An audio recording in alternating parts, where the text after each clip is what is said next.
The church bell tolled 12. Two brothers stood 50 paces apart on a street that had seen 10 years of blood. One had pulled the trigger that night in the canyon, left the other for dead in a shallow grave. But the dead don't always stay buried, and some debts can only be paid in lead. Today I'm going to tell you a story so quiet it hurts, so final it echoes. Out in the merciless American West, where the sun bleeds red into cracked clay and the wind carries names no one dares speak aloud. That's where Dust Creek used to be a living town until it wasn't. It begins with one rider appearing on the horizon at dusk, a single silhouette against a dying sky. One man who should have been dead for 10 years, one glance that made a killer flinch, and one promise carved deeper than any bullet. Before we kick off this adventure, don't forget to hit like on the video and let us know in the comments where you're watching from. Today I'm going to tell you a story so quiet it hurts, so final it echoes. Out in the merciless American West, where the sun bleeds red into cracked clay and the wind carries names no one dares speak aloud, that's where Dust Creek used to be a living town until it wasn't. It begins with one rider appearing on the horizon at dusk, a single silhouette against a dying sky. One man who should have been dead for 10 years. One glance that made a killer flinch. And one promise carved deeper than any bullet. Before we kick off this adventure, don't forget to hit like on the video and let us know in the comments where you're watching from. The canyon stretched wide and merciless under the midday sun, heat rising in waves from red stone that had seen 1,000 deaths and would see 1,000 more. Buck Slade rode easy in his saddle, sweat darkening the band of his hat, his sorrel gelding picking its way over loose shale with the careful precision of a creature that knew one wrong step meant a broken leg and a bullet. The walls rose steep on either side, carved by water that hadn't run here in 50 years. Shadows pooled deep in the crevices where rattlesnakes coiled and waited for nightfall. Buck was whistling, some tuneless thing he'd picked up in a saloon 3 towns back, the notes thin and off-key against the vastness of stone and sky. He'd been riding circuit for Colt Harlan for near on 5 years now, collecting debts, breaking fingers, burning the occasional homestead when folks got uppity about taxes they couldn't pay. Good work if you had the stomach for it, and Buck Slade had stomach enough for anything. He rounded a boulder the size of a house, the trail bending sharp where erosion had eaten away the softer rock. The gelding stumbled, once hoof catching on loose stone, and Buck cursed, yanking the reins to steady the animal. The horse snorted, ears flicking forward, sensing something Buck's whiskey-soaked instincts had missed. The rifle crack came sharp and flat, the sound bouncing hard off canyon walls like a whip snap that echoed 3 times before silence rushed back in. Buck's body jerked backward in the saddle, arms flying wide in a motion almost graceful, almost like a man embracing the sky one last time before the fall. His revolver slipped from numb fingers, clattering against rock with a sound like breaking teeth. He toppled slow. The world tilted. Red stone became blue sky, became red stone again. He hit the dust with a heavy thud that sent a plume of crimson rising around him, settling gentle on his coat, on his face, on the spreading dark stain that bloomed across his chest like a flower opening to rain. The gelding shied, reared once, then bolted down the trail, reins trailing behind like the last threads of a life cut short. Buck lay where he'd fallen. His breath came in wet rasps, blood bubbling at his lips. He tried to speak, but no words came, only the soft gurgle of a man drowning in his own lungs. His eyes still open, stared up at the strip of sky visible between canyon walls, watching a lone hawk circle high, impatient. On the ridge above 200 yards distant, a figure stood motionless against the glare. Tall, lean, dressed in a long duster coat, the color of desert sand. The Winchester rifle still rested against one shoulder barrel, wrapped in dark cloth to kill the glint. The face remained hidden beneath the wide brim of a weathered hat, features lost in shadow. The figure worked the lever. The spent brass ejected spinning bright gold in the sunlight before it pinged soft against stone and rolled into shadow. Then the figure turned, moving down the far side of the ridge with the careful precision of someone who knew how to leave no tracks, how to vanish into landscape like smoke into wind. Buck's breathing stopped. The hawk circled once more, then drifted west toward easier carrion. The canyon held its silence. Miles away, in a room above a general store in Santa Fe, a man sat at a scarred wooden table cleaning a Colt revolver by lamplight. His hands moved with the automatic precision of ritual rag moving in slow circles over barrel cylinder grip. Each motion had been performed 10,000 times before. Each motion would be performed 10,000 times again if he lived that long. His name was Calamity Jack Harlan, though he'd taken back his birth name Rose after that night in the canyon, though that name had been dead and buried for a decade. The man who wore it now was 40 years old, gray, threading his dark hair, lines carved deep around eyes that had seen things no man should see and lived anyway. A scar hooked along his jaw, white, and raised the kind of mark a knife leaves when it cuts to bone. Another scar older pulled tight across his left shoulder where a bullet had gone in and out 10 years back in a canyon not far from here. On the table before him, 6 brass cartridges stood in a perfect row. Each one had been marked with a knife letters carved careful into the soft lead of the bullet tip. 6 names, 6 debts, 6 promises made in fever and pain and the howling dark of a shallow grave. Buck, Rafe, Jed, Slim, Gage, Colt. The first name glistened wet in the lamplight, fresh blood still sticky, not yet dried. Jack picked up the cartridge, turned it between his fingers, studying the letters he'd carved there 3 days ago. Then he loaded it into the cylinder, with the 5 others each clicking home with a sound like a door closing forever. He stood shrugged into his coat, settled his hat low. The mirror on the wall showed him a ghost. A man who should have died a decade ago in Carson's Bluff, when his own brother put 2 bullets in him and left him for the buzzards. A man who'd clawed his way out of a grave with fingernails split and bleeding, who'd crawled 10 miles through desert on a belly full of lead and hate before an Apache shaman found him more dead than alive. The shaman had pulled the bullets, stitched the wounds with sinew, and prayers fed him peyote visions that showed him the path. Not revenge, the old man had said. Revenge is poison, but reckoning, balance. For every life taken, a life given back.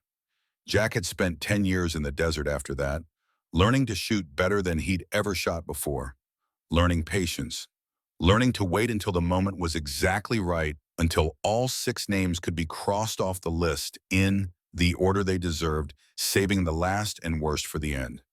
Now the waiting was over. He stepped out into the New Mexico night, mounted the gray horse that waited patient at the rail, and turned north toward a town he had left behind a lifetime ago. A town called Dust Creek, a town that used to breathe until Colt Harlan wrapped his hands around its throat and squeezed. The ride took 3 days. Jack moved through landscape he knew like his own scarred skin. Mesas rising red against cloudless sky. Arroyos cut deep by flash floods that came once a decade and scoured the earth clean. Sagebrush and creosote, the smell of dust and distance, the vast empty silence of a land too hard for anything soft to survive. He saw no one. The gray moved steady beneath him, ribs showing under sweat stiffened hide, but game for the miles hooves sure on stone that would have broken a lesser animal. Jack let the horse set his own pace, stopping only to water at springs he remembered from the old days, sleeping rough with his saddle for a pillow, and the stars cold and bright overhead. On the second night, he made camp in the ruins of a line shack he and Colt had used during a blizzard back in '61. The walls still stood, adobe crumbling at the edges, roof long since caved in. He built a small fire in the old hearth, boiled coffee in a battered tin pot, sat with his back against stone, still warm from the day's heat. The memories came whether he wanted them or not. Colt at 14, all elbows and knees and that gap-toothed grin, learning to rope calves in the home pasture. Jack teaching him patient as stone, showing him how to swing the loop, how to read the animal's movement before it happened. Colt at 16, first hunt, faced pale when he gutted the deer. Jack had shot, hands shaking as he learned the brutal intimacy of death and meat and survival. Colt at 18, the night their stepfather died, weeping like a child, while Jack held him, promised him they'd be all right, promised him brothers, looked after brothers, no matter what.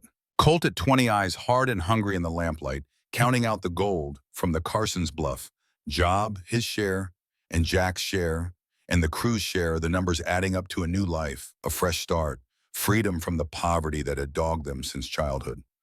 Colt at 20 turning that gun on him. The look in his eyes, not angry, not sorry, just cold, calculating. The look of a man doing arithmetic, deciding that one brother dead meant a bigger share for the one left living. Jack poured the coffee dregs on the fire, watched the embers hiss and die, rolled himself in his blanket and slept without dreams. On the third day, he crested the ridge above Dust Creek, just as the sun bled orange across the western sky. The town spread below him, smaller than he remembered. A collection of weathered buildings hunkered low against the wind, false fronts sun-bleached to the color of old bone, the main street a ribbon of red dust running straight through the middle like a scar. The church steeple rose white against the darkening sky cross-tilted, where wind and time had worked it loose. The saloon, the Silver Spur, sat squat and dark-windowed on the corner, its sign creaking slow on rusty chains. A scattering of houses spread outward from the center, most with curtains drawn tight despite the heat, as if the occupants preferred darkness to the risk of being seen. No children played in the street, no dogs barked, just the wind and the occasional creak of wood settling, the whisper of dust moving in small spirals down empty boardwalks. Jack sat his horse a long time studying the town, marking the changes. A new building where the land office used to be. The livery stable expanded new corrals out back. The Hayes place on the edge of town fence posts, leaning drunk where fire had taken half the barn. He could feel eyes on him even at this distance. Could imagine the whispers spreading house to house like fever. A stranger on the ridge. A rider watching. In a town like Dust Creek, strangers meant trouble or taxes, and Colt Harlan had made both words mean the same thing. Jack touched his heels to the gray's flanks. The horse started down the slope, picking its way, careful through loose rock and scrub. By the time they reached the outskirts, full dark had fallen, stars beginning to prick through the deepening blue overhead. The first person he saw was a boy, 12 years old, maybe 13, all gangly limbs and sun-darkened skin, wearing clothes that had been mended so many times the original fabric was more memory than reality. The boy was on his knees in the dust outside the general store, blood trickling from his nose while two men stood over him. Hard men, the kind Colt favored. Gun belts slung, low boots, expensive, the easy arrogance of folks who knew the law would never touch them. The taller one had his boot on the boy's back, pressing him down into the dirt. "Folks owe Mr. Harlan," the man was saying. "Your daddy owes Mr. Harlan. And when daddy can't pay, the debt passes to the son. You understand me, boy?" The boy didn't answer. His hands were clenched in the dust, knuckles white, but he didn't cry. Didn't beg. Just lay there, taking it with a kind of dignity that made Jack's chest tight. The second man laughed, a sound like gravel in a bucket. "Should we take a finger, might remind daddy to pay up next time." The first man considered this boot pressing harder. The boy's breath came in shallow gasps. Jack dismounted. The sound of his boots hitting the boardwalk carried sharp in the evening quiet. Both men looked up, hands dropping instinctive toward their guns, then hesitating when they saw he wasn't wearing his iron where they could see it. "Leave the kid alone," Jack said. His voice came out rough smoke, damaged the voice of a man who'd spent 10 years speaking mostly to himself and horses in the vast, indifferent desert. The tall man straightened boot coming off the boy's back. "Who the hell are you, just passing through? Then pass on through. This don't concern you." Jack stood easy weight, balanced hands loose at his sides. The coat hung open just enough to show the Colt revolver tucked in his belt, walnut grip worn smooth by years of use. "I'm making it concern me." The two men exchanged glances, arithmetic happening behind their eyes. Stranger armed, confident. Unknown quantity. Worth the risk or not, the boy took advantage of their distraction, scrambled to his feet and ran, blood still streaming from his nose, disappearing between buildings like smoke. The tall man spat into the dust. "You just made an enemy, stranger. Mr. Harlan don't take kindly to folks interfering with his business." Jack said nothing, just stood there still, as stone eyes cold and gray as winter sky. Something in that stillness made the men step back. Some ancient recognition, predator, seeing predator, understanding without words that this was not a man to push. They left, walking fast but not running, dignity intact, but fear sharp in their spines. Jack waited until they'd rounded the corner toward the saloon before he moved. Led the gray to the rail outside what passed for a hotel, a two-story clapboard affair with a sign that read simply rooms. Tied the horse with a loose knot, ran a hand down its neck in silent thanks for the miles carried. The door to the boarding house across the street opened. A woman stood silhouetted in the lamplight, shawl pulled tight around her shoulders despite the lingering heat. She was maybe 35, maybe 50, the kind of aging that came from work and worry rather than years. Her face was drawn shadows deep under her eyes, but she stood straight, spine stiff, with the kind of pride that refused to bend even when everything else had broken. "Thank you," she said. Her voice carried just far enough to reach him. "For helping my boy." Jack touched the brim of his hat. "Ma'am, you new in town used to know this place. Long time ago." She studied him, head tilted, something working behind her eyes. Recognition, maybe. Or just the cautious assessment of a woman who'd learned the hard way that strangers could be salvation or damnation with nothing in between. The boy appeared beside her, face cleaned up, nose still swollen, but no longer bleeding. He stared at Jack with the kind of open curiosity children have before the world teaches them to hide their thoughts. "What's your name, mister?" Jack hesitated. The name he'd been born with was dead. The name he'd earned in the desert belonged to ghosts and legends. But some truths couldn't stay buried forever. "Jack," he said finally. "Just Jack." "I'm Tommy," the boy said. "Tommy Hayes. That's my ma, Nora." Nora's eyes widened. "Just a fraction, just enough to notice if you were watching, careful." Jack rose. Her voice came out barely above a whisper. "But they said you were dead," Jack finished. "Yeah, I heard that too." She stepped down off the porch, came closer, lamplight falling across his face. Her hand rose like she might touch him to make sure he was real, then dropped. "Colt said you died in the desert, after Carson's bluff. Said you got greedy, tried to take his share of the gold, and he had to defend himself." Jack's jaw tightened. The scar along it pulled white. "Colt says a lot of things, most of them lies." Nora looked back at her son, then at Jack again. When she spoke, her voice was steady, but something desperate lived underneath it. "This town's been bleeding since he came back. Taxes on everything, protection money, farms burned if folks can't pay. My husband tried to stand up to him. They found Thomas hanging from the church bell 3 months later." Tommy's face went pale at the mention of his father, but he didn't look away. Just stood there taking it, learning early what grief looked like, what injustice tasted like, when you had to swallow it day after day. "I'm sorry for your loss," Jack said. "Are you here to kill him?" Nora asked. The question was direct, unafraid. A woman who'd seen enough death that one more didn't shock her anymore. Jack didn't answer right away.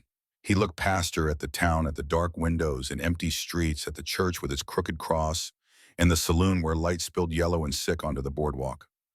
"I'm here to settle accounts," he said finally. "Then you'll need a place to stay. We got a barn, loft's dry, fences broke in 3 places, but the hay's good. I can pay. Keep your money. Just," her voice cracked, just slightly, just enough. "Just make it stop, whatever you're planning. Make it stop." Jack looked at her, saw his own pain reflected there, his own loss, the same hollow place that opened up when family turned into betrayal and love became lead in your chest. He nodded once, a promise made without words. Tommy led the gray around back while Nora showed Jack the barn. It smelled of hay and horse and old leather, comforting smells that reminded him of better times.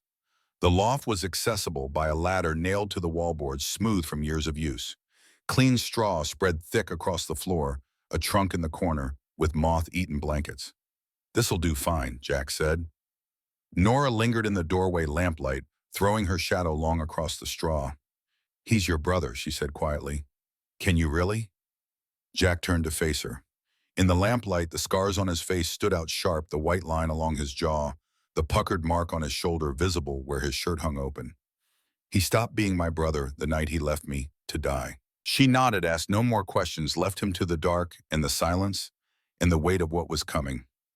Jack climbed to the loft, spread his bedroll over the straw, sat cross-legged with his back against rough planks, the Colt in his lap, and from an inside pocket drew out the 6 brass cartridges. They gleamed dull gold in the moonlight, filtering through gaps in the roof. One by one he held them up, reading the names carved there. Buck he'd already checked off the list, the bullet that bore that name, still lodged somewhere in Red Canyon dirt, having done its job. 5 remained. He set them in a row on the planks before him. Then from his belt, he drew a knife blade worn thin from years of sharpening and picked up the first cartridge. The one marked Rafe. The carving was ritual. Old Apache magic the shaman had taught him, mixed with his own need for order, for justice, written in something more permanent than words. Each letter pressed into the soft lead was a promise, each bullet a prayer. Not for vengeance, never that, but for balance. For the reckoning that had to come when men like Colt Harlan decided their greed mattered more than human life.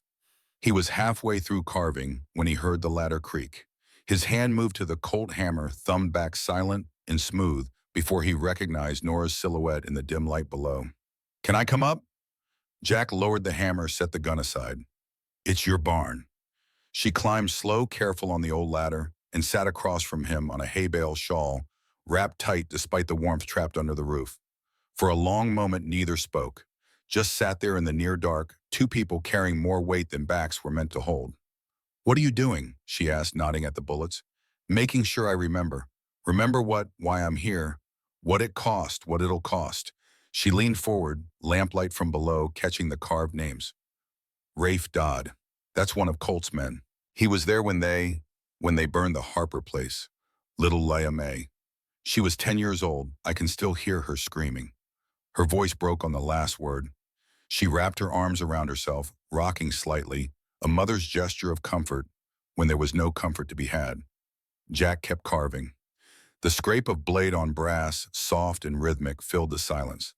"I heard about that," he said quietly, "from a trader passing through Santa Fe. That's when I knew I couldn't wait any longer." The blade paused. He looked up at her, really looked, seeing the grief and rage and helplessness that lived in her eyes that probably lived in his own. "Killing Colt won't bring your husband back," Nora said. "Won't bring that little girl back. Won't undo any of it. No, but it'll stop more from happening." "You sound awful sure. I spent 10 years learning to be sure. 10 years in the desert with nothing but sand and silence and this." He held up the bullet. "This certainty that balance matters. That men who spill innocent blood don't get to walk away clean." Nora stood moved to the open loft door, looked out over the dark town. "Folks are scared," she said. "They see what happens to anyone who stands up." Thomas tried. "Now Tommy's got no father and I'm working myself to bone just to keep food on the table and the tax man from taking what's left." Jack finished the carving, held the bullet up to what little light there was. The name Rafe stood out clear and final. "Fear's a tool," he said. "Colt uses it like a weapon because it works. But fear only works if folks stay alone, if they think they're the only ones hurting. We're all hurting. Then maybe it's time folks remember they outnumber him. That Colt and his 5 killers can't stand against a whole town if the town decides to stand together." She turned back to face him. "You really think you can do this, kill 6 men?" Jack loaded the bullet into the cylinder with the others. The click sounded loud in the quiet. "I already got one. 5 to go." Her breath caught. Buck Slade. He didn't come back from his ride today. They found his horse wandering near Red Canyon. Jack said nothing, just spun the cylinder, checking the action, 6 rounds loaded and ready. "Sweet Lord," Nora whispered, "you really did come back from the dead." "Not from the dead, just from a grave that wasn't deep enough." She studied him. This man who wore her old friend's name, but carried a stranger's scars, a stranger's cold certainty. "Will you teach Tommy to shoot?" The question caught Jack off guard. He looked up sharply. "Ma'am, will you teach my boy to shoot, to defend himself? I can't protect him. Not from Colt's men, not from what's coming, but maybe you can teach him to protect himself." Jack thought about the boy's face when those men had him down in the dirt. The defiance there, the refusal to break. Something worth saving. Something worth teaching. "All right," he said. "But first lesson's this. A gun's not for revenge, Tommy. It's for when there's no other choice. For protecting what matters." "You understand?" Nora's eyes glistened wet in the dim light.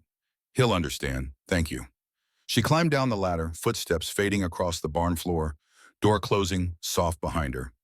Jack sat alone in the loft, the 6 bullets in his hand, the weight of promises made, and blood soon to be spilled heavy on his shoulders. Tomorrow he'd go into town proper.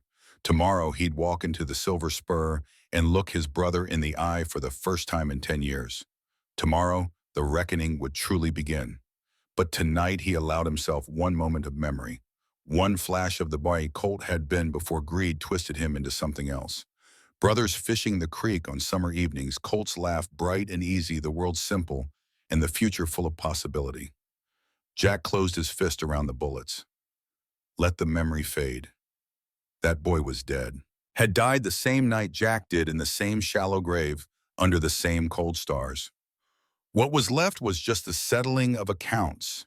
He lay back on his bedroll hat over his eyes, Colt within reach, and waited for morning. Morning came gray and reluctant light seeping through gaps in the barn roof like something shameful trying to hide. Jack woke before first bird called a habit of 10 years in hostile country where sleeping past dawn meant dying before breakfast. His shoulder ached where the old bullet wound pulled tight in the cool air. He flexed it slow, working the stiffness out, fingers finding the puckered scar tissue through his shirt. The gray horse nickered soft from the stall below. Jack climbed down, fed the animal from Nora's grain bin, checked hooves and shoes with the automatic care of a man who knew his life might depend on a sound mount and no time to find another. The horse was thin, but game eyes clear, no heat in the legs. It would do for what needed doing. He found a water pump behind the barn. Stripped to the waist in the dawn chill, sluiced himself down, scrubbing away 3 days of trail dust, watching it run red-brown into the dirt. The scars on his torso stood out pale against sun-darkened skin. The bullet wounds, yes, but others too. Knife marks from bar fights and ambushes. A rope burn across his ribs from that time in El Paso when a hanging went wrong and he'd cut himself down, half strangled. The brands of a life lived hard and violent, written on flesh that refused to forget. When he was clean, he dressed careful. The clothes were worn but mended shirt, boiled white vest, brushed clean of dust. The duster he left folded in his bedroll. Today he'd walk into town as himself, not as a ghost, not as a shadow. As Jack rose alive and reckoning. The Colt he checked 3 times. Cylinders-free spinning hammer smooth, each chamber loaded with the bullets he'd carved. The holster rode his hip tied down at the thigh the way shooters did when they expected trouble and wanted the draw clean. Tommy appeared as Jack was saddling the gray, the boy's face still swollen from yesterday's beating, but his eyes bright with something Jack recognized. Not quite hero worship, but close. The desperate hope that someone, anyone might stand between him and the men who killed his father. "You going to the saloon?" Tommy asked. "Eventually. Can I come?" "No." Tommy's face fell, but he didn't argue. Just stood there fidgeting with a stick, working up courage for something. "Will you really teach me to shoot?" Jack tightened the cinch, checked it twice, then turned to face the boy. "Get your daddy's gun." Tommy's eyes went wide. He ran for the house, came back carrying a battered Remington revolver wrapped in oilcloth. The weapon was old percussion cap rather than cartridge, but clean, and cared for, the barrel bright, where someone had kept the rust at bay. Jack took it, checked the action, nodded approval. "Your daddy took care of his tools. Mom makes me clean it every week. Says it's all we got left of him. It's more than that. It's a responsibility." "You know what that word means?" Tommy shook his head. "Means when you carry this, you carry the weight of what it can do. Every bullet has a cost, son. Every shot changes the world somehow. Your job is to make sure that change is worth the price." He handed the gun back. "First lesson, never point it at anything you are not ready to destroy. Second lesson, always assume it's loaded even when you know it's not. Third lesson, the man who draws first don't always win. The man who thinks before he draws, who waits for the right moment, who knows when not to shoot. That man survives." Tommy held the Remington like it was made of glass and lightning both. "When do we start?" After Jack said, "After I've had words with some folks in town." He swung into the saddle. The gray shifted, eager for movement after days on the trail. Jack held him steady, looked down at the boy, standing there with his father's gun and his mother's eyes and the weight of a town's hopes on shoulders too young to carry them. "Tommy, one more thing. If something goes wrong today, if I don't come back, you take your ma and you ride east. Don't stop till you hit civilization. Don't look back." "But you said," "I know what I said, but plans don't always work like they should. Just promise me." Tommy's jaw set, that same defiance Jack had seen yesterday when the men had him down. "You'll come back." Jack almost smiled. "Almost. We'll see." He touched heels to the gray and rode toward town. Dust Creek looked different in daylight. Still quiet, still wary, but now Jack could see the details he'd missed in the dusk.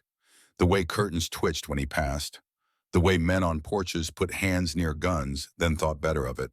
The way the whole town seemed to hold its breath, waiting for something to break, for the tension that had been building for years to finally snap like an over-tightened wire. He tied the gray outside the silver spur and stood for a moment studying the building. False front paint peeling the sign, creaking slow in what little breeze there was. Through the windows, he could see shapes moving, early drinkers or card players or men with nothing better to do than wait for orders from Colt Harlan. Jack pushed through the doors. The piano stopped mid-note. Conversations died like candles in a draft. Every head in the place turned toward him, that automatic assessment men make when new violence walks into a room. Jack counted 9 people. 4 at the poker table in the back, the kind of hard cases Colt favored, hands dropping, casual toward gun butts. 3 at the bar, locals, by the look of them, soft-bellied and scared. The bartender, an older man Jack recognized even after 10 years. Gus Harlan, Colt's uncle, the one who'd taught both boys to shoot when they were still young enough to think guns were toys. And one other. Slim Boone sat alone at a table near the back, hat pushed back, boots up on a chair, the easy arrogance of a man who'd never met consequences he couldn't shoot his way out of. He was younger than Jack remembered, maybe 25 now, all lean muscle and quick hands, and the kind of eyes that enjoyed hurting things. "Well now," Slim drawled, "ain't seen your face before, stranger." "You lost." Jack walked to the bar, boots loud on the floorboards, spurs giving that whisper chime with each step. Gus reached for a bottle without being asked, poured 2 fingers of rye into a cloudy glass. His hand shook just slightly, just enough to notice. Jack picked up the glass but didn't drink, just held it, watching the light filter through amber liquid, watching Gus watch him with eyes that had seen this face before, that were working through the arithmetic of dead men walking. "Jesus," Gus whispered. "You can't be." Jack set the glass down untouched. "Heard Colt Harlan runs this town now." Slim's chair scraped back. He stood slow, thumbs hooked in his gun belt, that predator's grin spreading wide. "Mr. Harlan owns every plank and nail in Dust Creek. Anyone wants to breathe his air, they pay the tax. That include me. That includes everybody." Jack turned to face him. The coat swung open just enough to show the Colt at his hip, the worn walnut grip, the tie-down that marked him as someone who'd given thought to the draw. "And if I don't feel like paying," Slim's grin widened, but his eyes went flat doing their own calculations. "Then Mr. Harlan and I have words, and you don't like how those words end." The 4 men at the poker table stood slow and deliberate, cards forgotten, hands free and ready. The locals at the bar found sudden interest in the bottom of their glasses. Gus backed away, putting distance between himself and whatever was about to happen. Jack stood easy, weight balanced, breathing slow and steady. 9 against 1 were bad odds, but he'd faced worse in the desert. And these men, for all their swagger, had gotten soft. Years of terrorizing farmers and shopkeepers had dulled whatever edge they'd once had. "I'll tell you what," Jack said quietly. "How about I have that conversation with Colt directly? Save us all some trouble. He ain't here.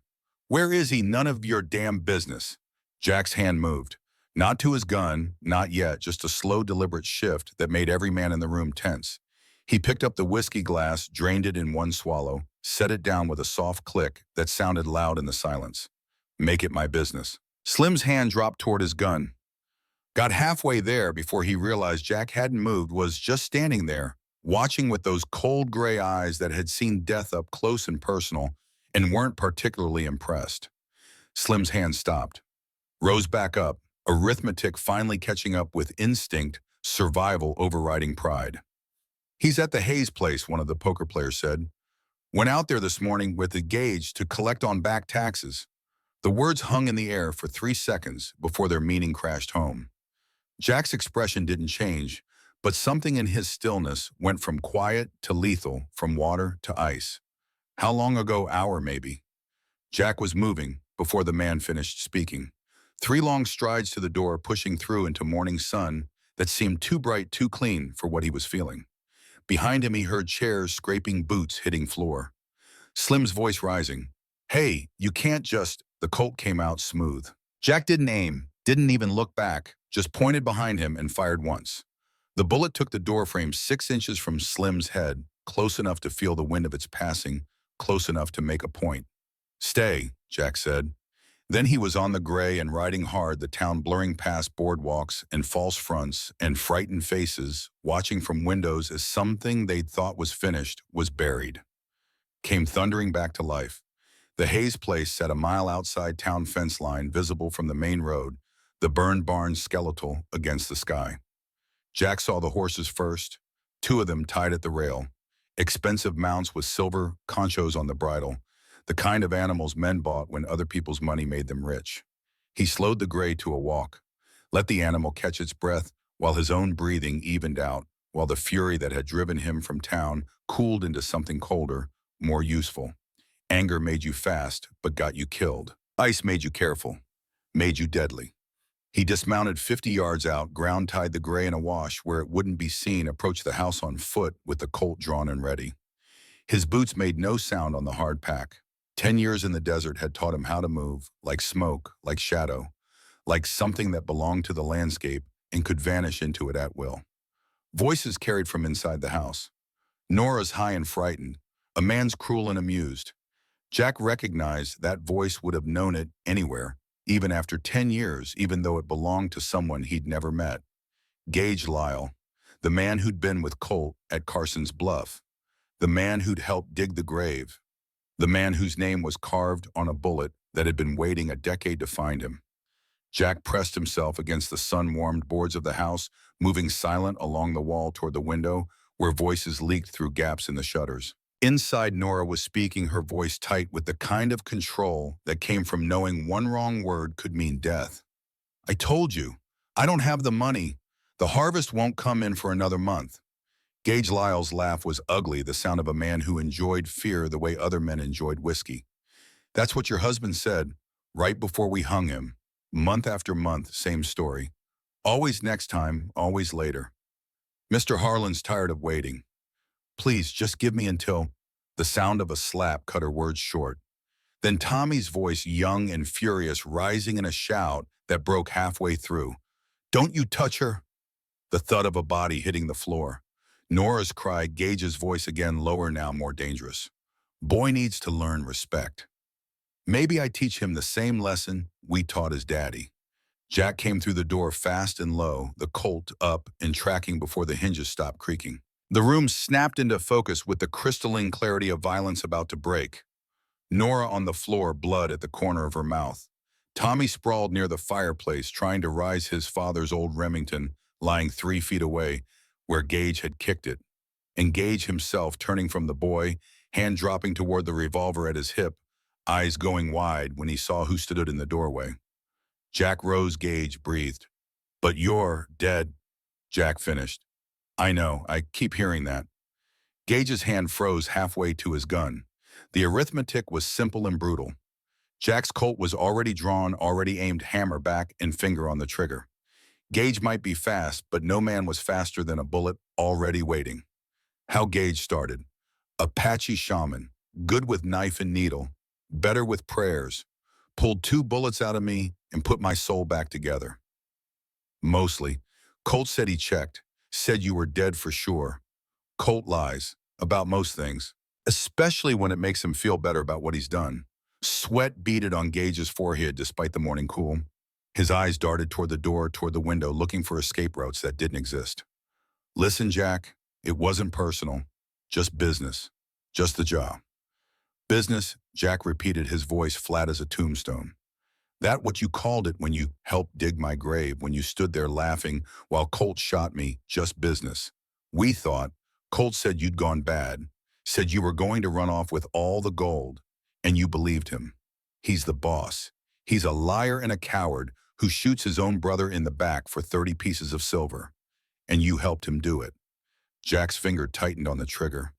Not much, just enough that Gage could see death coming, could feel it in the air between them, like heat lightning before a storm. "Wait," Gage said, his voice cracked. "Please, I got information about Colt, about what he's planning. I'm listening. There's more gold. From a bank job we pulled in Tucson last year. 50,000 in double eagles buried out past the old mission. Colt's planning to dig it up and run, leave Dust Creek behind, leave all of us behind, when week from now, maybe less." Jack studied him, looking for the lie, for the desperate fabrication of a man buying seconds of life with false currency. But Gage's eyes held the ring of truth. Fear, yes, but truth underneath it. "Where exactly? I'll show you. I'll take you there right now. Just don't." The bullet took him through the heart before he could finish. The gunshot crashed loud in the small room, echoing off walls, ringing in ears. Gage's expression went from pleading to surprise to nothing at all in the space between heartbeats. He folded backward, hitting the floor with a sound like a sack of grain dropped from height. Nora screamed. Tommy stared, face-pale eyes huge. The acrid smell of gun smoke filled the room, mixing with the copper smell of blood spreading slow across the floorboards. Jack lowered the hammer, opened the cylinder. The brass casing ejected, spinning in the air, hitting the floor with a bright ping. The bullet it had held, the one carved with Gage's name, had found its home at last. He looked at Nora. "You all right?" She nodded, trembling hand pressed to her bleeding mouth. Tommy crawled to her, wrapped his arms around her waist, buried his face against her shoulder. Both of them staring at Jack like they didn't know whether he was savior or demon, whether to thank him or run screaming. "I'm sorry you had to see that," Jack said. "Sorry I couldn't do it cleaner. But he was going to hurt you. Hurt the boy. I couldn't let that stand." "You killed him," Nora whispered. Just like that. Men like Gage don't change, don't get better. They just find new people to hurt until someone stops them permanent." He holstered the Colt, knelt beside the body, searching pockets with the mechanical efficiency of someone who'd done this before. Found a leather pouch heavy with coin. Gold double eagles, at least 50 of them, probably skimmed from tax collections. He held the pouch out to Nora. "This is yours now. Back taxes with interest. Consider the account settled." She stared at the gold like it might bite, like it was cursed. Maybe it was. "I can't. That's blood money. All money's blood money if you look back far enough. Take it. Feed your boy. Fix your fence. Live." She took the pouch with shaking hands. "What do I tell them when they find him?" "Tell them the truth. He came to collect taxes and someone collected him instead. Tell them Jack Rose is back. Tell them the reckoning started and it won't stop until Colt and every man who rode with him has answered for what they've done."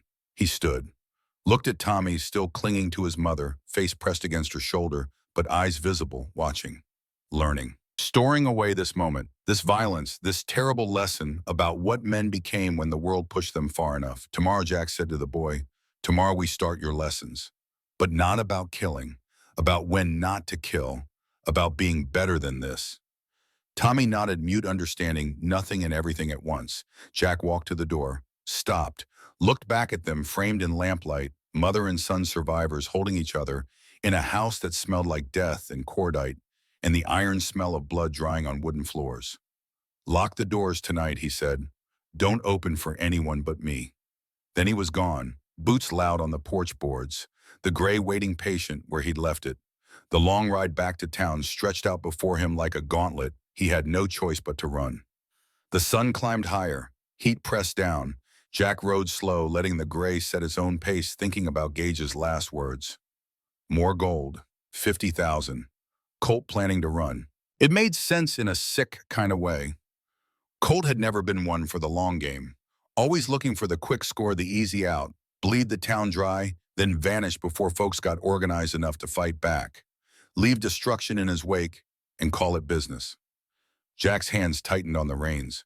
The gray snorted, feeling the tension, and Jack forced himself to relax. Anger was poison. Anger made you sloppy. What he needed now was ice, patience, the same cold calculation that had kept him alive in the desert when fever and infection should have killed him.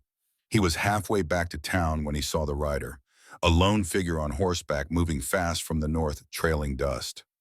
Jack reined the gray off the trail into a stand of scrub oak where shadows pooled deep and vision from the road would be poor. He watched the rider approach, hand resting casual on the Colt's grip, ready for trouble, but hoping it would pass by without noticing. The rider slowed, stopped, turned in the saddle, looking directly at the spot where Jack sat hidden. "I can see you," a voice called, woman's voice rough with trail dust and something harder underneath. "You might as well come out. I'm not looking for a fight." Jack waited, studying the rider. Female, yes, maybe 30 years old, dressed in men's clothes, duster coat, despite the heat, Winchester rifle slung across her back. She sat her horse like someone who'd been born in the saddle, easy and confident, the kind of poise that came from years on the trail. He nudged the gray forward into sunlight. The woman studied him with eyes the color of slate, taking in the tied-down holster, the trail-worn clothes, the face marked by violence and in hard years. "You're Jack Rose," she said, not a question. "And you are Rose McAllister. I've been tracking Colt Harlan for 2 years. Heard a rumor yesterday that someone killed Buck Slade in Red Canyon. Professional work, long range. Figured it was either you or God himself, and God don't generally bother with the likes of Buck Slade." Jack said nothing, just sat his horse waiting, the old wariness rising.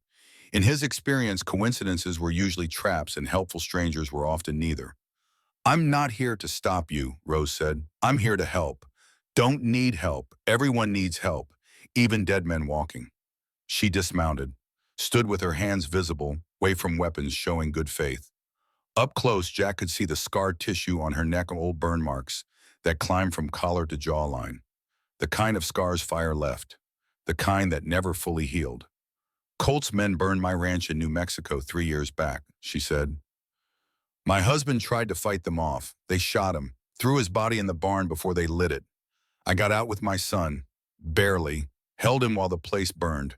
Where's your boy now?" Her face went hard as stone. Pneumonia took him 6 months later. Lungs never recovered from the smoke. He was 6 years old. Died coughing up blood, asking me when Daddy was coming home. Jack's jaw tightened.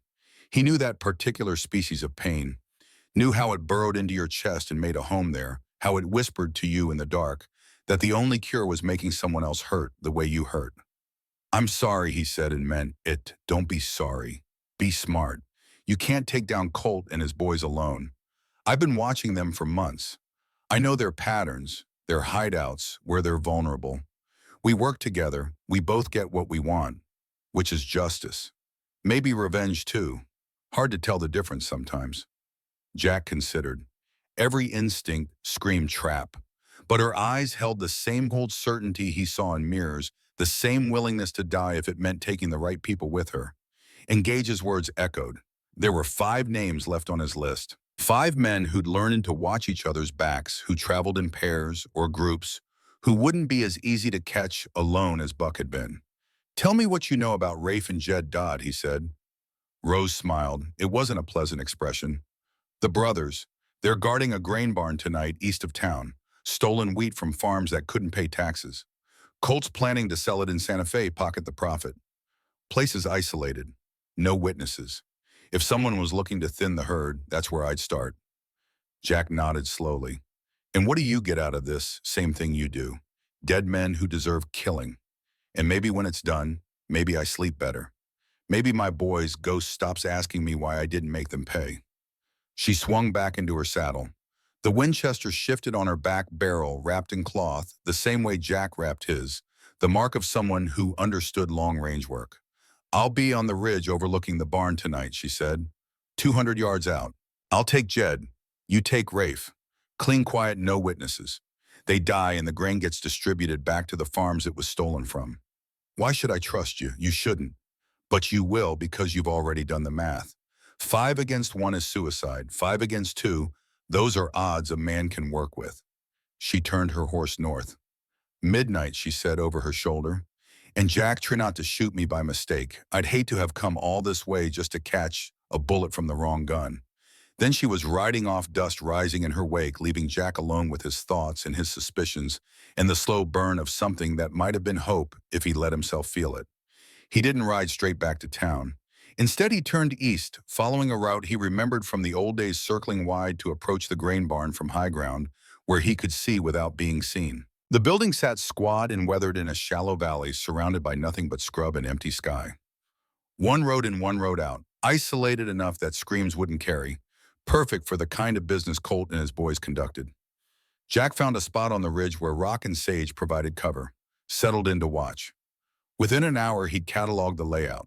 The barn's single door facing east, the loft opening on the west side, 2 horses tied outside expensive mounts with silver tack.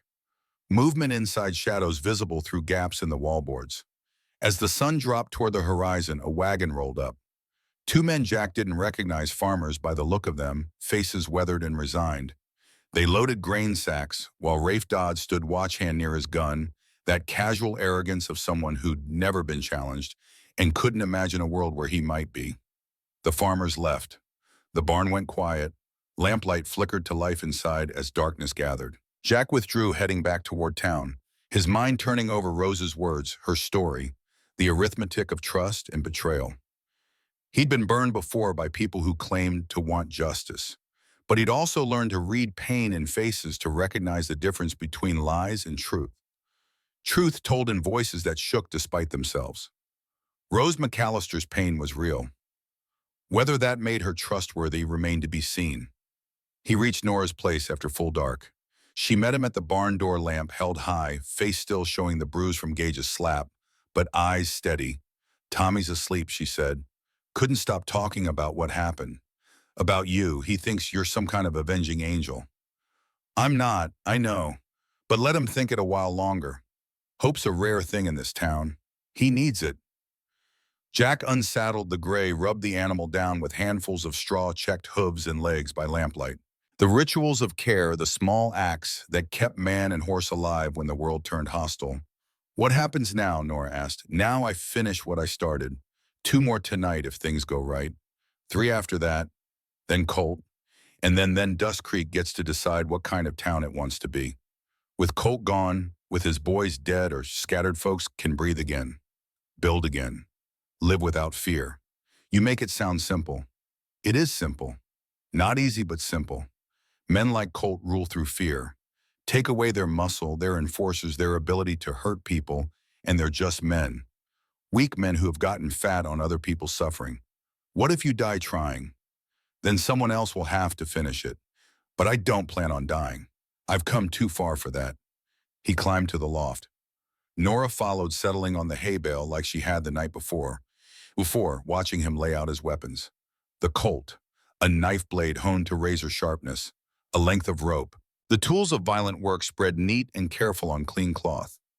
"Did you love him?" she asked suddenly. "Colt, I mean." "Before." Jack's hand stilled. "Yeah, like a brother, like the only family I had. Our folks died when I was young. Fever took mine, poverty took his. We found each other in an orphanage in Kansas City. The Harlans adopted us both, raised us side by side, taught us to shoot, to ride, to look out for each other. Colt he was my whole world once. What changed? Greed, fear. His mother whispering poison in his ear, telling him I'd take everything, that blood mattered more than bonds. She never wanted me, never saw me as real family. Just some stray her husband took pity on." He picked up the Colt, checked the cylinder again, though he'd checked it 3 times already. The remaining bullets gleamed in lamplight. 4 names left: Rafe, Jed, Slim, Colt. The night of the Carson's Bluff job we were celebrating. Drunk on success and whiskey and the dream of what that gold could buy. Freedom, we thought, a ranch somewhere, cattle clean living. Colt pulled me aside, said he needed to show me something. Led me out to the canyon edge. Jack's voice went flat, empty, the tone of someone reciting facts about events that happened to someone else. I turned my back to look where he was pointing. Heard the hammer cock. Turned back and saw the gun aimed at my chest. Asked him what he was doing. He said, "I'm sorry, brother, but Mama says it has to be this way." Then he fired. First bullet took me in the shoulder, spun me around. Second one caught me in the side as I fell. I went over the edge, rolled maybe 30 feet down scree rock. Lay there bleeding, watching them peer down from above. Colt said, "Make sure he's dead." So they came down and I played dead, held my breath while they checked for a pulse, found one too faint to matter. They dragged me to a shallow hole they'd already dug. Buried me under 2 feet of sand and stone. Sweet Lord, Nora breathed. I woke up 3 days later, don't know how, don't know why, clawed my way out with fingernails split to bone, crawled till I couldn't crawl anymore. Apache hunting party found me, brought me to their shaman. Old man named Grey Wolf. He pulled the bullet, stitched me up, fed me peyote and prayers, and kept me alive when by all rights I should have died. He looked at her, then really looked, letting her see what the desert had made him. I spent 10 years with them, learning their ways, learning patience, learning that revenge poisons the man who carries it, but reckoning, true reckoning, that's just balance. That's making the scales level again. Grey Wolf taught me that, taught me to carve the names, to let each bullet be a prayer for justice, not vengeance. What's the difference? Jack smiled, sad and tired. Vengeance is taking more than you're owed. Justice is taking exactly what's owed and not a drop more. Every man on my list chose their path. They knew what they were doing when they helped Colt kill me, when they terrorized this town, when they burned farms and hung innocent men. I'm just the bill coming due. Nora stood, moved to the loft door, looked out over the dark town. Sometimes I wonder if there's any real difference between justice and revenge. If it's just words we use to make ourselves feel better about the blood on our hands. Maybe, but I have to believe there is. Have to believe that what I'm doing matters. That it'll make things better, not worse. Otherwise, Grey Wolf was wrong. Otherwise, I'm just another killer in a long line of killers, and this all means nothing. She turned back to face him. For what it's worth, I think you're right. I think there is a difference, and I think what you're doing, it's necessary. Ugly and hard and terrible, but necessary. Jack nodded his thanks, words inadequate for the absolution she was offering. I should let you rest, she said. You've got work tonight. After she'd gone, he lay back on his bedroll, staring at the dark rafters, listening to night sounds. An owl calling from the barn roof, mice rustling in the straw, the gray shifting in its stall below, breathing steady and deep. He thought about Colt, about the boy he'd been gap-toothed and laughing before the world taught him that love was weakness and loyalty was a liability. He thought about the gold buried near the old mission, about Colt's plan to run to abandon everything and everyone when the heat got too high. Some part of Jack, the part that had loved his brother, once wanted to let him run. To let him take the gold and vanish and live out his days somewhere far from here, haunted by guilt, but alive. But the larger part, the part carved from desert and pain and 10 years of patient waiting, knew better. Knew that men like Colt didn't stop, didn't reform. They just found new towns to bleed new people, to hurt new brothers to betray when the price was right. At 11:30 he rose, checked his weapons one final time. The Colt loaded with 4 bullets, 4 names, the knife sharp enough to shave with. He left the rope behind. Tonight would be gun work, pure and simple. He climbed down from the loft, moving silent through the barn past the gray, who watched him with dark, knowing eyes. Outside, the stars burned cold and bright, the moon a thin crescent barely lighting his way. The walk to the grain barn took 40 minutes. He moved careful, staying off the trail, using terrain and shadow the way Grey Wolf had taught him. By the time he reached his position on the ridge, midnight was close, and the barn below sat quiet, save for lamplight leaking through wall cracks. A shadow moved on the opposite ridge. Rose McAllister, settling into position, 200 yards out, Winchester barrel, wrapped dark so it wouldn't catch moonlight. She didn't signal, didn't acknowledge him, just waited patient as stone. Below, the barn door opened. Jed Dodd stepped out, stretching, lighting a cigarette. The match flare showed his face clearly, the same face Jack remembered from that night 10 years ago, standing over his grave, laughing as they shoveled dirt onto what they thought was a corpse. Inside, Rafe's voice carried rough and ugly through the still air. Remember little Leah May Harper, screaming like a banshee when the roof fell in? Never heard a child make sounds like that. Jed laughed, smoke trailing from his mouth. Colt said it was a lesson. I say it was fun. Putting the fear of God into folks, that's how you keep them in line. Jack's hand tightened on the Colt. The rage that lived in his chest, banked and controlled for 10 years, flared hot and bright. He forced it down. Rage made you sloppy, made you miss. What he needed now was ice. He drew the Colt. Sighted careful on Jed's chest center mass, the shot he'd made 10,000 times in practice. Exhaled slow. Squeezed. The rifle crack from Rose's position came a heartbeat before his own shot. 2 reports almost simultaneous, rolling across the valley like thunder. Jed jerked, spun by the impact, going down hard. Jack's bullet, the one carved with Jed's name, took Rafe through the doorway, the man stepping out to see what the noise was about, catching lead through the heart before he understood what was happening. Both brothers dropped within seconds of each other. No screams, no last words. Just the brutal efficiency of bullets finding homes they'd been promised 10 years ago. Jack stayed frozen, counting heartbeats, watching for movement. None came. The barn sat silent, except for lamplight still flickering inside, casting shadows that danced and swayed, but didn't rise. On the far ridge, Rose stood, gave him a nod he could barely see in the dark. Then she was moving down toward the barn. Winchester ready, checking bodies with the cold professionalism of someone who'd done this before. Jack descended his own side of the ridge. Met her at the barn entrance, both of them standing over the Dodd brothers, confirming what bullets had already confirmed. Clean work, Rose said. No suffering. That was the idea. She looked at him, moonlight catching her eyes. You could have made it last. Made them hurt. Most men would have. I'm not most men. And this isn't about making them hurt. It's about making them stop. She nodded slowly, something like respect flickering across her face. What now? Now we make sure this grain gets back where it belongs. And tomorrow Slim Boone learns he's next. They worked through the night, Jack and Rose moving grain sacks from the barn to a wagon they'd found behind the building. Heavy work, the kind that made shoulders burn and hands blister, but honest work. Returning stolen property to people who'd had everything taken from them, piece by piece, tax by tax, until nothing remained but empty cupboards and hungry children. By the time false dawn painted the eastern sky pale gray, they'd loaded every sack. Rose took the wagon reins, her face shadowed and tired in the growing light. I'll distribute this, she said. Drop sacks at each farm that got robbed. Anonymous-like. Let them think it's God's mercy or luck or whatever helps them sleep. Jack nodded, watching her skilled hands check the harness, the way she moved around the horses with easy confidence.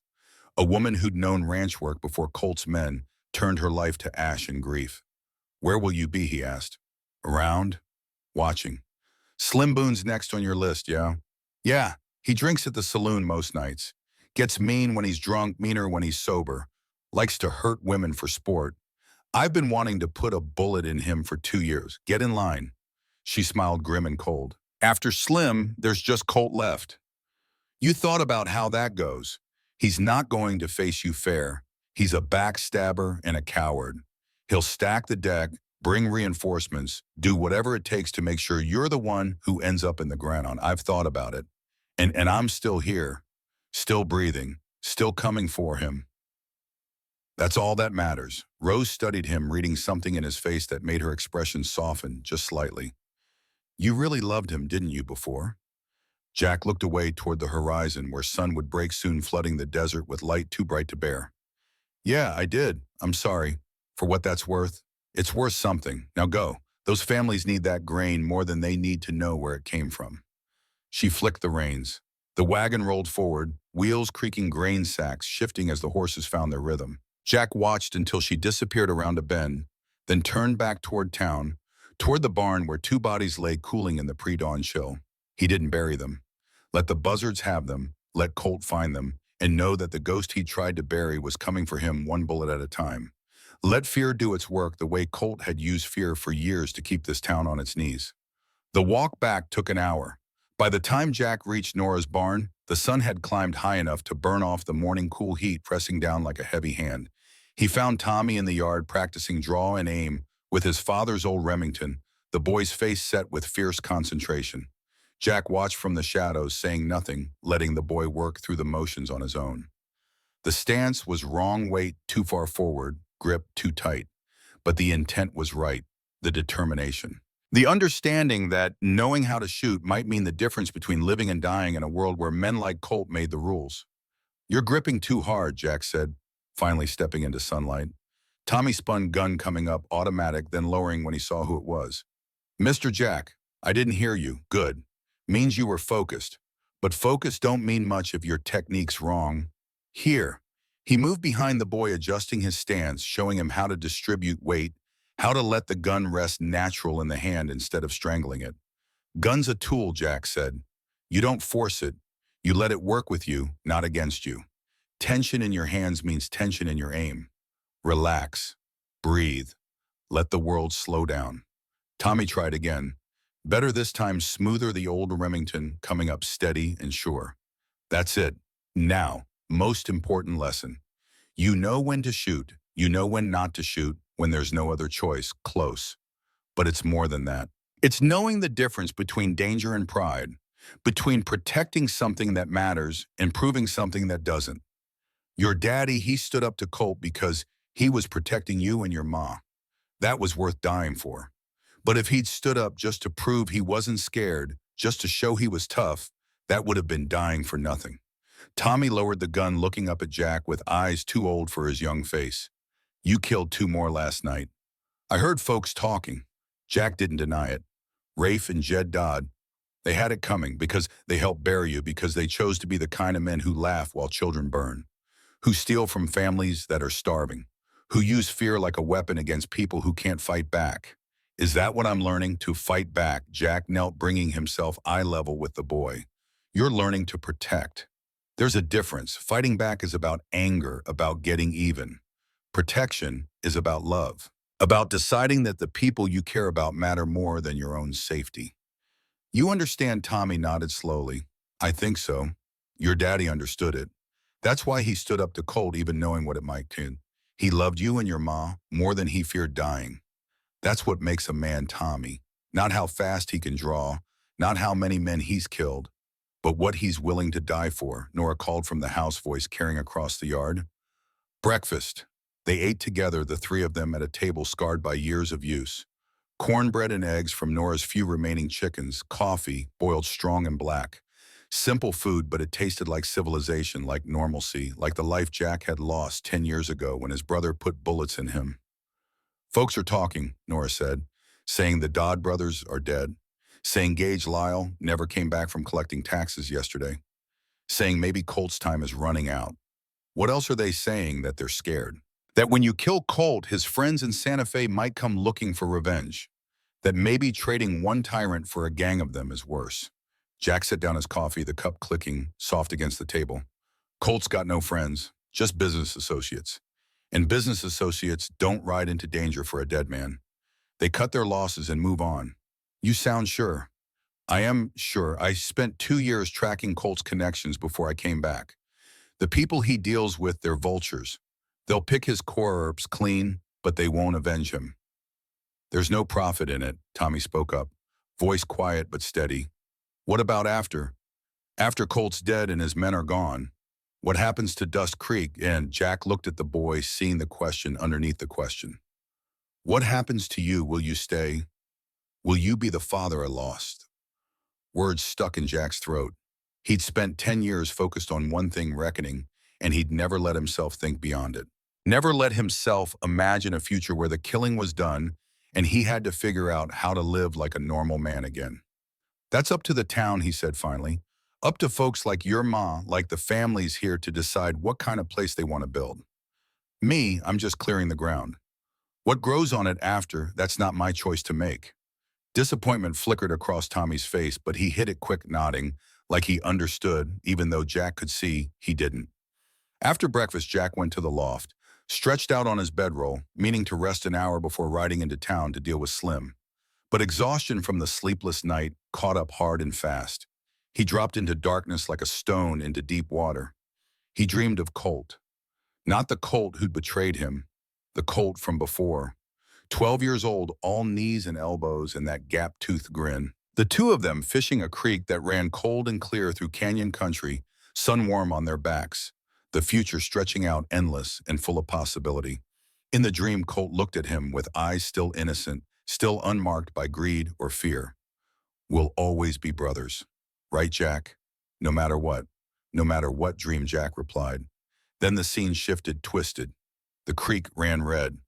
Colt stood on the far bank, gun in hand, muzzle flash bright as a dying sun. Jack felt the bullets hit, felt himself falling, felt the sand close over his face like a shroud. He woke gasping, hand reaching for the Colt before his eyes were fully open. The loft was dark shadows pulled deep in corners. Through gaps in the roof, he could see stars cold and distant, the moon risen to paint everything silver. How long had he slept? Hours, judging by the moon's position. Wasted time. Slim would be drunk by now, mean and careless, the perfect target. Jack rose, strapped on his gun belt, checked the cylinder out of habit. 2 bullets remaining, 2 names. Slim, Colt. He climbed down the ladder, moving quiet through the barn. The gray lifted its head from the feed bin, watching him with dark eyes that seemed to understand what was coming. Not tonight, Jack told the horse. Tonight I walk. Dust Creek at night was a different creature than by day. Lamplight spilled from saloon windows, painting the street in pools of sick yellow.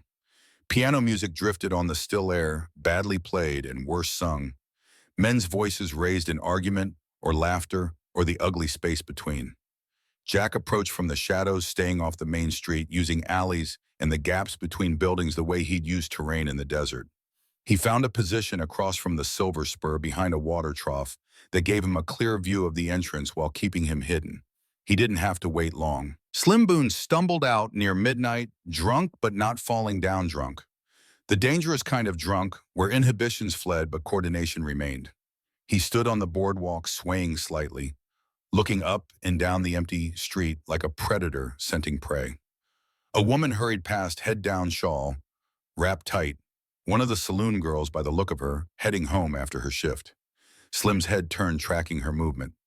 "Hey, darling," he called. "Where you going so fast?" The woman walked faster, not running, but close. "I'm talking to you." Slim moved quick, despite the whiskey, crossing the street in long strides, catching her arm before she could escape down an alley.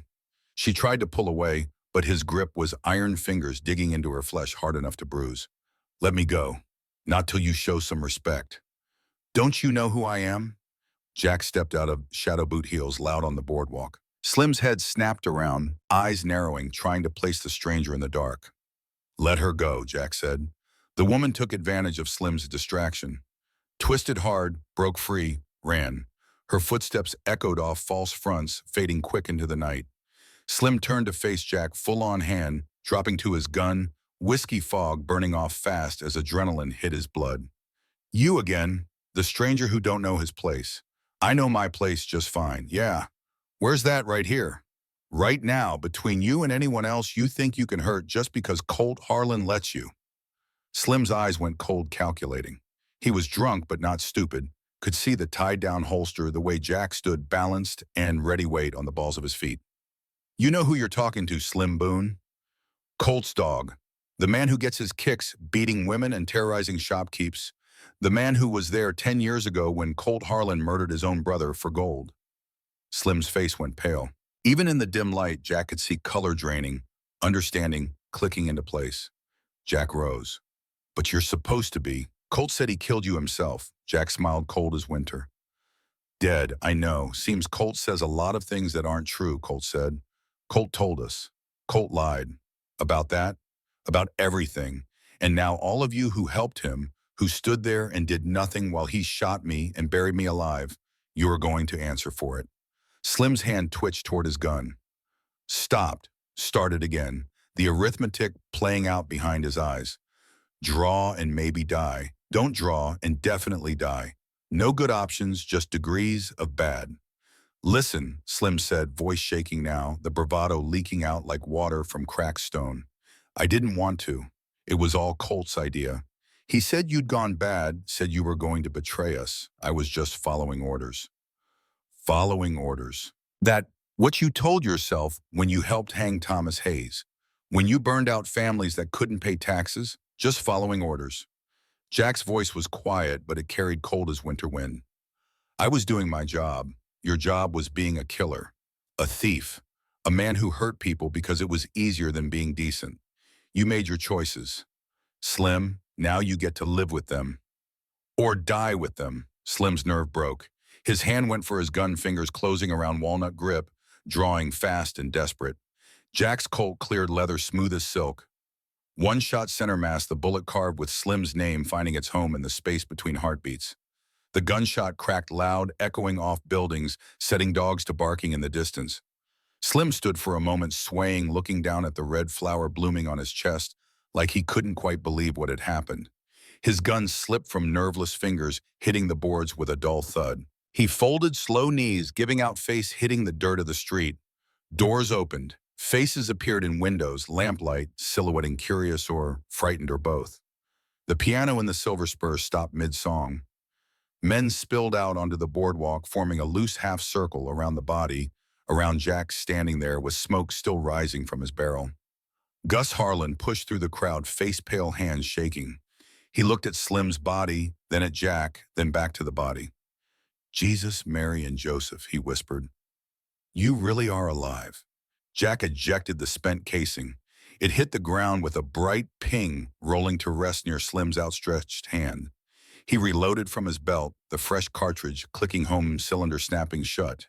"Two men left," he said, voice carrying in the shocked silence. Colt, Harlan, and anyone foolish enough to stand with him. Rest of you got a choice. Walk away now tonight, and I got no quarrel with you. But stand between me and Colt when the time comes, and you'll end up like Slim. Here. No one spoke. No one moved. Just stood there staring, weighing loyalty against survival, fear against defiance. Jack holstered the Colt, turned his back on the crowd, walked away, slow and deliberate, daring anyone to shoot him in the back the way Colt had. No one did. They just watched him go, disappearing into shadow, becoming the ghost they'd thought he was. He didn't go back to Nora's. Instead, he found a place on the ridge above town, a spot where rock provided shelter, and he could see anyone approaching from 3 directions. He built a small fire-boiled coffee in his battered tin pot, sat with his back against sun-warmed stone, and watched the town below. Lamplight burned late at the Silver Spur. He could imagine the conversations happening, the fear spreading, the slow realization that Colt's grip was loosening, that the man they'd feared for years was suddenly vulnerable. Rose found him near dawn, moving silent as smoke settling across the fire without invitation or asking permission. "Heard about Slim," she said. "Town's buzzing like a kicked hornet's nest." "Good. Let them buzz. Let them think. Let them remember they don't have to live scared. You're down to just Colt now, yeah. How you planning to do it noon tomorrow?" "Main Street, him and me, the way these things are supposed to be settled." Rose poured herself coffee from Jack's pot, cradling the warm tin in both hands. "He won't fight fair. You know that." "I know, but I'm going to give him the chance anyway. For what we were. For the brothers we used to be." She studied him over the rim of her cup eyes, reflecting firelight. "You're a better man than me. If I'd gone through what you went through, I'd shoot him in the back and call it justice. Maybe. But I need to look him in the eye when I do it. Need him to see me. Need him to understand that this isn't fate or luck or God's will. This is consequence. This is what happens when you betray the one person who loved you most." They sat in silence, watching false dawn paint the eastern sky pale gray. Somewhere in the distance, a coyote called the sound lonely and wild and free. "What will you do after?" Rose asked. "Assuming you live." Jack didn't answer right away. He'd avoided thinking about after for 10 years, treating it like a destination he'd never reach. But now, with only one bullet left between him and completion, the question demanded facing. "I don't know," he admitted. "Never let myself think that far ahead. You should stay. Help rebuild what Colt destroyed. This town needs someone like you. This town needs someone better than me. Someone who hasn't killed 6 men. Someone who can lead without that weight on their shoulders. Those 6 men needed killing. Everyone knows it. That makes you exactly who this town needs. Maybe. Or maybe I'm just another killer in a long line of killers, and the best thing I can do when this is done is ride out and let better people build better things." Rose set down her cup, stood stretched, stiff muscles. "Well, you got about 12 hours to figure it out. I'll be on the rooftops when the time comes. Anyone tries to bushwhack you, they'll catch a bullet from me before they can pull the trigger. I don't need..." "Yeah, you do. Everyone needs someone watching their back, even dead men walking." She moved off into the pre-dawn gray, fading like smoke, leaving Jack alone with his thoughts and his coffee, and the slow understanding that maybe he'd been alone too long. The sun rose. Heat pressed down. Jack made his way back to Nora's, moving through town in full daylight, now no longer hiding, letting everyone see him, letting word spread. The ghost was real. The reckoning had come. And today, it would finish. He found Tommy in the barn cleaning his father's Remington with the careful attention Jack had taught him. The boy looked up, face serious, older, somehow, than he'd been just days ago. "Is it today?" Tommy asked. "Yeah. Can I watch?" "No." "Why not?" "Because what's coming, it's not something a boy needs to see. It's not glory or justice or any of the things the dime novels make it out to be. It's just killing. And killing, even when it's necessary, even when the man deserves it, it changes you. Marks you. I don't want that mark on you if it doesn't have to be." Tommy set down the gun, jaw tight, fighting tears he was too proud to shed. "Everyone in town is going to watch. Why not me? Because everyone in town is already marked, already changed by what Colt did to them. But you still got a chance to grow up clean, to be better than all of us. Don't throw that away just to see a man die." The boy nodded, not happy but accepting. Nora appeared in the doorway, face drawn, eyes red, like she'd been crying or trying not to. "It's time, isn't it?" she said. "Soon. Couple hours yet." She came to him, put her hands on his shoulders, looked up into his scarred face with an expression he couldn't quite read. Gratitude, maybe, or grief, or both mixed together until they were the same thing. "Thank you," she said, "for everything, for giving us hope, for showing Tommy what it means to stand up, she stopped, voice breaking, for coming back from the dead to save us." Jack's throat went tight. He didn't trust himself to speak, so he just nodded, squeezed her hands once, then stepped past her, out into the bright morning. The walk to town took 20 minutes. Every step felt weighted, significant, like he was approaching something final and irrevocable. The sun climbed toward its zenith heat, shimmering off red dirt, the air still and breathless. People lined the boardwalks watching him pass. Men with hats in hands, women clutching shawls despite the heat, children peering from behind the skirts, eyes wide with the understanding that something important was happening, even if they didn't fully grasp what. The church bell began to toll. 1, 2, 3, slow and measured marking time, counting down to noon. Jack walked down the center of Main Street, boots kicking up small puffs of dust, with each step hand resting casual near the Colt's grip. At the far end of the street, Colt Harlan stepped out of the Silver Spur. 10 years had changed him, the dark hair gone gray at the temples, lines carved deep around his mouth and eyes. But he still carried himself with that same arrogance, that same certainty that the world awaited him whatever he wanted and would give it up or suffer the consequences. He walked toward Jack, slow and deliberate, stopping maybe 50 paces distant. The church bell continued its count. 7, 8, 9. Behind Jack, the town held its breath. On the rooftops, he couldn't see Rose McAllister settled into position, Winchester loaded and ready. In her barn, Nora held Tommy close, whispering prayers to a God who might or might not be listening. 10, 11, 12. The bell's final note faded into silence so complete Jack could hear his own heartbeat, steady and slow. The rhythm of a man who'd waited 10 years for this moment and wouldn't be rushed now that it had arrived. "Hello, Colt," Jack said. His voice carried clear in the stillness. Colt's face had gone pale, but he held his ground, hand hovering near his gun, trying to project confidence he clearly didn't feel. "You should have stayed dead," he said. "You should have made sure I was." "I checked. You weren't breathing. Apache shamans got medicine your doctors never dreamed of. Pulled 2 bullets out of me and put my soul back together. Mostly. 10 years. You waited 10 years for this. Had to make sure I could beat you. Had to learn patience. Had to become someone better than the boy you betrayed." Colt's jaw tightened, anger flashing across his features. "I did what I had to do. Mama said you were going to take everything. Said blood mattered more than bonds. What was I supposed to do? Choose differently. Choose your brother over gold. Choose love over greed. But you didn't. And now here we are." The street stretched between them, empty and waiting. Jack could feel eyes on him from every window, every doorway, every rooftop.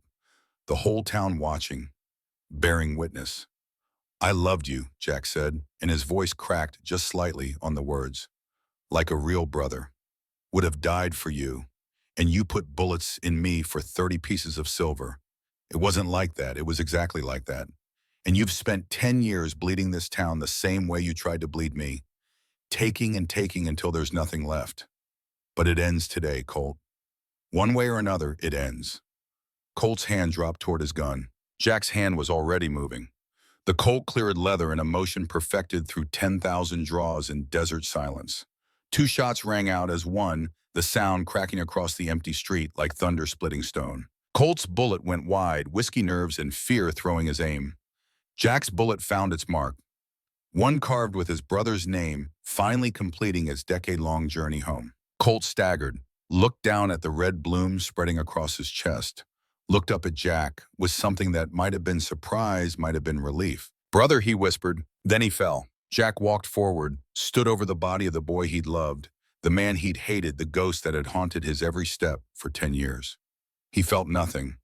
Not triumph, not grief, just the hollow emptiness of a promise kept and a life finished. The town erupted. Cheers rose from boardwalks and windows. Men threw hats in the air. Women wept with relief. But Jack heard none of it.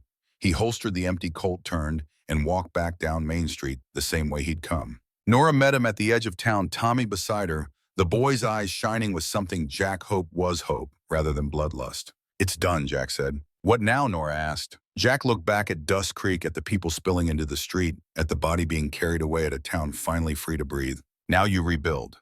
Now Tommy grows up safe. Now this place becomes what it was always meant to be. And you." He thought about Rose's words, about staying, about helping, about becoming something more than a ghost with a gun. "Maybe I stay a while," he said. "See if I remember how to live instead of just survive." Tommy grinned, gap-toothed and bright, and for one moment Jack saw Colt as he'd been, innocent and hopeful before greed twisted him into something else. Maybe that was enough. Maybe that was the reckoning he'd really been seeking all along. Not death for death, but life for life. A chance to raise this boy the way Colt should have been raised. A chance to be the brother he'd always wanted to be. Rose appeared beside him, Winchester slung over her shoulder. "About that gold gauge mentioned," she said. 50,000 buried near the old mission. Could rebuild half the farms in the county with that kind of money." "Then that's what we'll do," Jack said. "Return what was stolen. Balance the scales one last time." The sun hung high over Dust Creek, burning away shadows, burning away the past. Jack rose, walked into the light.